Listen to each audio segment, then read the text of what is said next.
بسم اللہ الرحمن الرحیم۔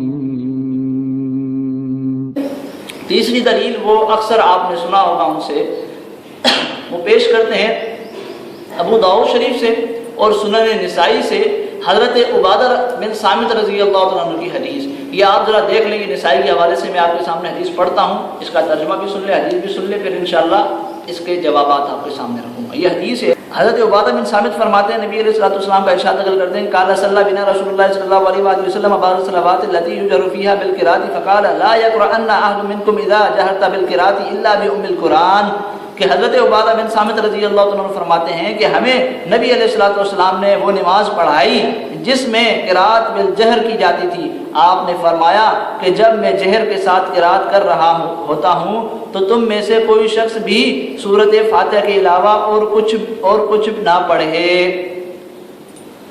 تو یہ حدیث ہے جو پیش کرتے ہیں حضرت عبادہ بن صامت رضی اللہ عنہ سے، نسائی کے حوالے سے بھی پیش کرتے ہیں، ابو داؤد کے بھی حوالے سے پیش کرتے ہیں حضرت عبادہ کی کہ جی نبی علیہ الصلوۃ والسلام کے پیچھے کچھ پڑھا گیا، نبی صاحب نے پوچھا، صحابہ نے پھر نبی علیہ السلام نے صحابہ سے فرمایا کہ بھائی میرے پیچھے کچھ نہ پڑھا کرو مگر فاتحہ۔ تو کہتے ہیں دیکھیں جی یہ حدیث واضح بھی ہے اور صریح بھی ہے۔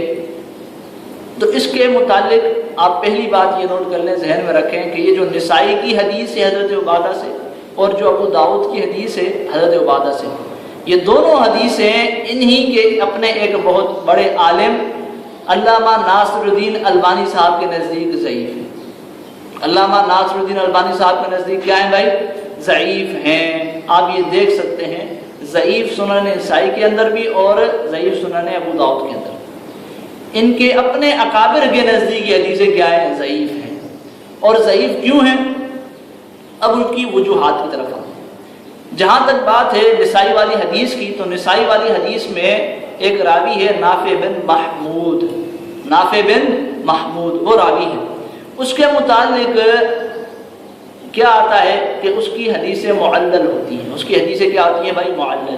یہ بات خود اہل حدیث عالم علامہ ناصر الدین البانی صاحب نے نقل کی ہے، آپ ذرا یہ عبارت دیکھ سکتے ہیں ضعیف سنن ابو داؤد کے اندر، وہ لکھتے ہیں علامہ ناصر الدین البانی صاحب کہ اس کو معلل کما قال الذہبی، کہ ابن حبان نے بھی اس کی حدیثوں کو معلل کہا ہے جس طرح کے ذہبی نے کہا ہے۔ تو دیکھیے البانی صاحب اس بات کو تسلیم کرتے ہیں کہ ابن حبان کے نزدیک بھی اور علامہ ذہبی کے نزدیک بھی نافع بن محمود کی حدیثیں کیا ہوتی ہیں؟ معلل ہوتی ہیں۔ اور اسی وجہ سے علامہ ابن تیمیہ رحمۃ اللہ علیہ کی بھی آپ یہ بات ذرا ملاحظہ فرمائے، مجموع الفتاوی کے اندر وہ کیا لکھتے ہیں، یہی حضرت عبادہ بن صامت رضی اللہ عنہ کی حدیث کے متعلق یہ دیکھ سکتے ہیں آپ سامعین، آپ لوگ یہ دیکھ سکتے ہیں کہ وَهَذَا الْحَدِيثُ مُعَلَّلٌ عِنْدَ أَئِمَّةِ الْحَدِيثِ بِأُمُورِ كَثِيرَةٍ ضَعَّفَهُ أَحْمَدُ وغیرہ من الأئمہ، کہ یہ حدیث معلل ہے محدثین کے نزدیک بہت سے امور کی وجہ سے، امام احمد رحمۃ اللہ علیہ نے اور ان کے علاوہ بھی محدثین نے اس حدیث کو ضعیف کہا ہے۔ تو دیکھیں علامہ ابن تیمیہ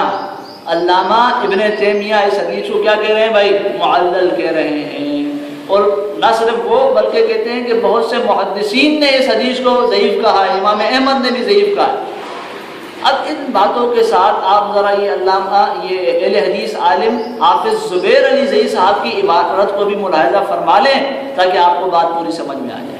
وہ کیا لکھتے ہیں؟ نور العینین کے اندر لکھتے ہیں حافظ زبیر علی زئی صاحب کہ علل حدیث کے ماہر علماء اگر ثقہ راویوں کی روایت کو ضعیف کہیں تو ان کی تحقیق کو تسلیم کیا جائے گا، کیونکہ وہ اس فن کے ماہر ہیں اور فن حدیث میں ان کی تحقیق حجت ہے۔ یعنی اگر ثقہ راویوں کی حدیث کو بھی علل حدیث کے جو ہے محدث، علل حدیث کے جاننے والے ماہر محدث اگر ضعیف کہتے ہیں تو ان کی تحقیق کو مانا جائے گا، ثقہ راویوں کی حدیث کو، اور اس حدیث کے تو راوی ضعیف ہیں، اس حدیث کو تو راوی ضعیف ہیں۔ تو آپ بتائیں کہ علامہ ابن تیمیہ کی بات ہی کو لیا جائے گا، اور جو محدثین کے بارے میں انہوں نے بات بیان فرمائی ہے تو انہی کی بات کو لیا جائے کہ یہ حدیث کیا ہے بھائی؟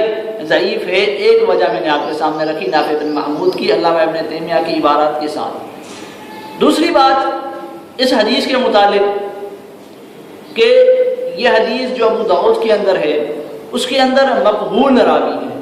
کون سا راوی ہے بھائی؟ مقبول۔ آپ یہ دیکھ سکتے ہیں مقبول راوی۔ یہ مقبول راوی یہ مدلس ہے. کیا ہے؟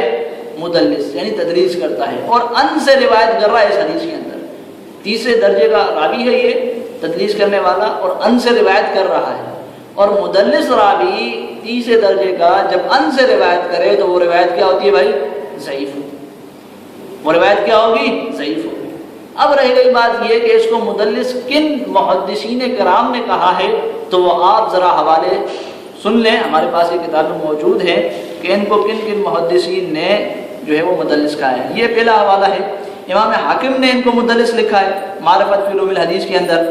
ایسے ہی علامہ ذہبی نے ان کو مدلس لکھا ہے میزان الاعتدال کے اندر.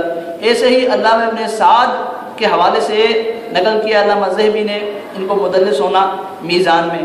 ایسے ہی علامہ ابن حجر نے بھی طبقات المدلسین کے اندر ان کو مدلس لکھا ہے. تو مقبول کے ان کی وجہ سے بھی یہ روایت کیا بنتی ہے بھائی؟ ضعیف بنتی ہے. تو فی الحال یہ میں ان دو وجوہات پر اکتفا کرتا ہوں آپ کے سامنے، وغیرہ اس کے اندر ایک اور راوی بھی ہے جس پر اچھی خاصی جرح موجود ہے محدثین کرام کے نزدیک اور جمہور محدثین کرام کے نزدیک. لیکن میں فی الحال آپ کے سامنے یہ کچھ باتیں آپ کے سامنے رکھی ہیں جن کی بنیاد پر یہ حدیث ضعیف بنتی ہے. آخر میں اس حدیث کے متعلق آپ کو دو اشکالوں کے جوابات بھی دے دوں. ایک اشکال تو ہو سکتا ہے جو اہل حدیث علماء نے لکھا ہے اپنی کتابوں کے اندر مقبول کے متعلق کہ مقبول کی تدلیس کو وہ ماننے کے لیے تیار نہیں، مقبول کو مدلس ماننے کے لیے وہ تیار نہیں ہے. کہتے ہیں کہ جی مقبول مدلس نہیں ہے، اصطلاحی مدلس. تو بھائی جب اگر وہ کبھی آپ کے سامنے یہ بات کریں تو اب آپ پر لازم یہ ہے کہ آپ یا تو ان کی تحقیق کو مانیں یا پھر یہ جو ہم نے آپ کے سامنے امام حاکم، امام ذہبی، ابن سعد اور ان کے علاوہ جو دوسرے محدثین ابن حجر پیش کیے ہیں ان کی تحقیق کو مانیں. بھائی محدثین تو ان کو مدلس کہہ رہے ہیں، صاف الفاظ لائیں تدلیس کے، لیکن یہ اس سے انکار کر رہے ہیں. تو آپ اب ان آج کے موجودہ لوگوں کی بات کو مانو یا یہ جو جن کی امامت مسلم ہے ان کی بات کو مانو فن حدیث میں. ایک اشکال یہ تھا جس کا جواب میں نے آپ کے سامنے اصولی فی الحال رکھا ہے. دوسری بات کہ بعض دفعہ یہ لوگ کہتے ہیں کہ جی عبادہ بن صامت کی حدیث کو فلاں نے حسن کہا ہے، یہ جو ابو داؤد کی ہے نسائی کی ہے، فلاں نے حسن کہا ہے، فلاں نے حسن کہا ہے، تو یہ حدیث حسن ہے یا نسائی ہے. تو اس کے متعلق بھی آپ فی الحال الزامی جواب اپنے پاس نوٹ کر لیں. تحقیقی جواب تو ہے ہمارے پاس لیکن فی الحال آپ الزامی جواب نوٹ کر لیں. ارشاد الحق قصری صاحب لکھتے ہیں، ایک توضیح الکلام ہمارے پاس کتاب موجود ہے کہ حدیث کی صحت کا مدار روات پر ہوتا ہے. اگر کوئی راوی ضعیف ہو تو کوئی اسے صحیح کہتا ہے، کہتا رہے، اس سے روایت صحیح نہیں ہو جاتی. تو دیکھیں حدیث کی انہوں نے ارشاد الحق صاحب نے کیا بات کی کہ بھئی مدار تو روات پر ہوتا ہے نا، کوئی صحیح کہتا ہے کہتا رہے. تو نافع بن محمود اس کے اندر موجود ہے جس کے اوپر جو جرح میں نے آپ کے سامنے نقل کی، ایسے ہی جو ہے وہ مقبول مدلس راوی موجود ہے. تو ان کی بنیاد پر اور خود علامہ ناصر الدین البانی صاحب نے اس کو ضعیف مانا ہے. امام احمد بن حنبل رحمۃ اللہ علیہ نے اس کو ضعیف کہا ہے بقول علامہ ابن تیمیہ کے، اور ابن تیمیہ نے اس حدیث کو کیا کہا ہے بھائی؟ ضعیف کہا ہے. تو یہ تیسری حدیث تھی جس کے متعلق میں نے کچھ جوابات آپ کے سامنے رکھے ہیں.